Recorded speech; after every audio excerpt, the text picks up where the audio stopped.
So, Diddy's secret gay network is basically being discussed. We've got a lot to get into. Hey guys, it's Moral Morality, daily and consistent content. Let's tap into this conversation. And before we get into that, let's get into Miss Christina Coram, the witch, the wicked witch of the West, who is quaking in her boots and is prepared to have a big battle that is going to happen. Because it's been revealed that she is expanding her legal team in regards to certain cases that she is facing.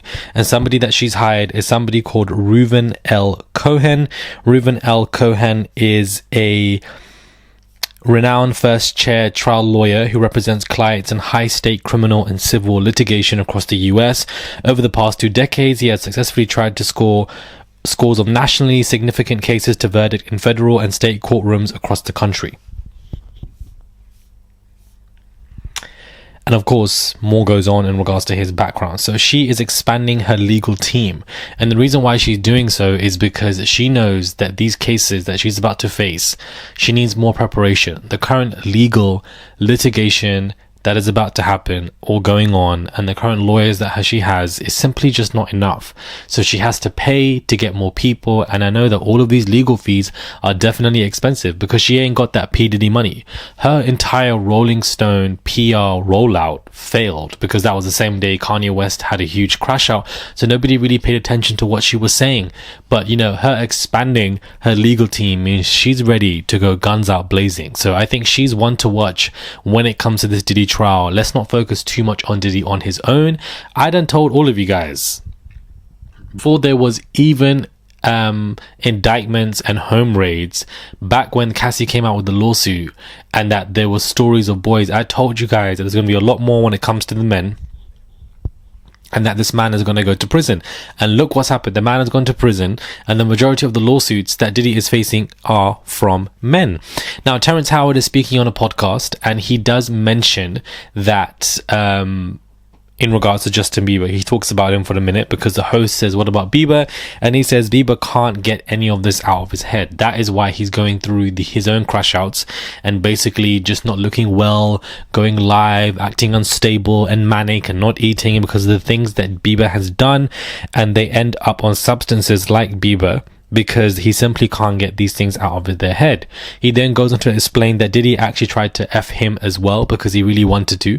And Diddy said to him, I'm looking for an acting coach. Can you help me? So Terrence Howard would go to his house and no work would be done. Diddy would just be staring at him, making him uncomfortable and obviously wanting something from him.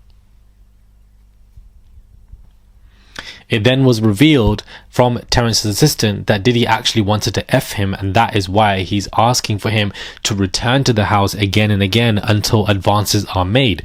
And of course, Terrence Howard refused. Terrence then goes on to state that there are men who come in and contact Terrence Howard, not only men, but some of these men are actually producers that work for Diddy. He had some form of a gay network where they basically would ask these men in Hollywood, Terrence being an example, to say, this is what Diddy wants from you. He wants you to come and, you know, this is what he would like to do with you, and that therefore you can benefit in any kind of way. And of course, Terrence could be in a position where you could say, well, I'm trying to be a music artist. Let's do it. Help me. But Terrence did state in this interview that he refused. He did threaten these people in the network and say that I would punch them in the head if they come at me again. I am proud of my masculinity, being a man, and that a lot of these men who go to these P. Diddy parties are people who have given up their manhood and they simply can't get it back. That is why Bieber is frantically panicking right now because of the things that he's done himself to people or that he's had to do for Diddy, and therefore give up his own manhood to submit. And that at the end of the day, because of that level of submission, any achievement that you gain in your life doesn't really actually affect you or make you feel better. So it was a really deep podcast that he was doing that I was watching, but one thing that stood out for me is this network of basically men, I would assume gay men, these producers who are coming around to these celebrities because Diddy has picked them, and therefore these men have to do the bidding work for Diddy in order for these men, you know, these Hollywood men to come to Diddy, and then they end up being intimate. And when they be intimate, then they end up coming to the parties, and that's where the orgies take place, where you have Gene Deal and these other security guards who are obviously in front of the door, not allowing certain people in, allowing certain people in. There's basically initiation phases before we even get to the orgies. The initiation phases are carried out by the gay network of men. Do you understand? One thing that we're realizing with the trajectory of this whole conversation of P. Diddy is that it's turning very gay, because Diddy is gay.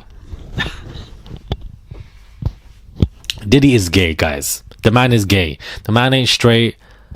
The man's not leaning left, leaning right. The man's not leaning anywhere. The man is just gay. Diddy is gay. The man has a whole gay network where he's basically hiring men or telling the men that you need to go to these people, and they're pretending to be producers.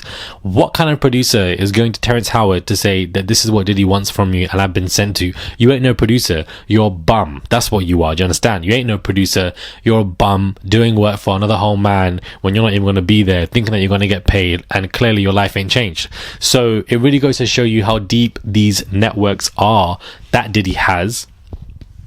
And I absolutely believe that a lot of these men seen at Diddy's parties and the all-white parties are doing orgies, are doing things behind these closed doors, in bedrooms, in multiple of these houses that we don't know. And they've all obviously gone to know each other through this network, or through, you know, everybody knowing everyone in Hollywood. And therefore they continue these kind of orgies and etc. Remember, Amber Rose said, because nobody asked her, but she wanted to speak, about how she never saw any of this go on. Of course she never saw any of this go on, babes, because you're a woman. Do you understand? These men want to F each other. That's what Terrence Howard was saying, that these men are fluid, and of course when they get fluid they end up doing things with each other. Ain't nobody checking for you. Ain't nobody looking for you. They're looking for these men. They're not looking for you. Do you understand? You may not have hair, cool, but these men want bold men. Do you understand? They want to slap each other in the bedroom and etc. They're not looking for you. For the fact that you went to after parties and you never saw any of this goes to show you that this never happened around certain people, because there were lists of people who were obtained through initiation phases carried out by a gay network of people. So you're never going to see this stuff. Do you understand? There are some stories of how a comedian basically saw an orgy by accident. Who was the orgy with at that party? It wasn't Diddy and two girls on his lap. It was Diddy and other men, other celebrities, men together, all doing this stuff. They have a network. They know who each other are.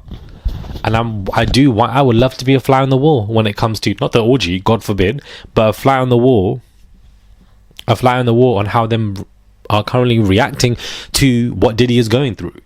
I think it's, you know, important to see who these men are, and these men should face the music. But they're never going to face the music.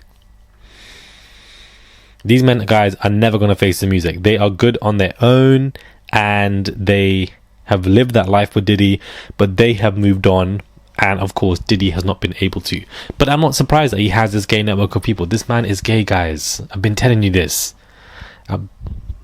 I've been telling you this. Diddy screams that typical gay guy who's in denial, in the cupboard, and is just angry about it. And therefore, he projects all of those anger issues, and he's moody, and he's weird, and he has power trips, and he's egotistical. Because at the end of the day, the deep-rooted issue is that he's not happy with himself and who he basically is.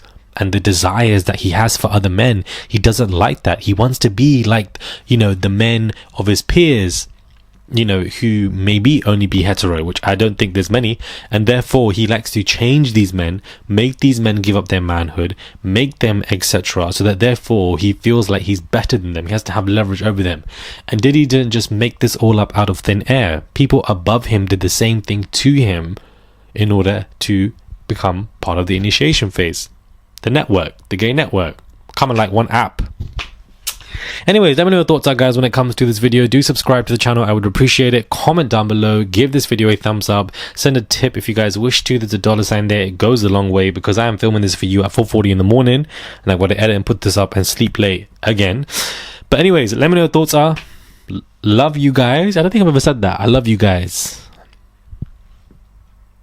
I've never said that, guys. I'm so sorry. I love you all. Do you understand? You all appreciate it. I love you guys.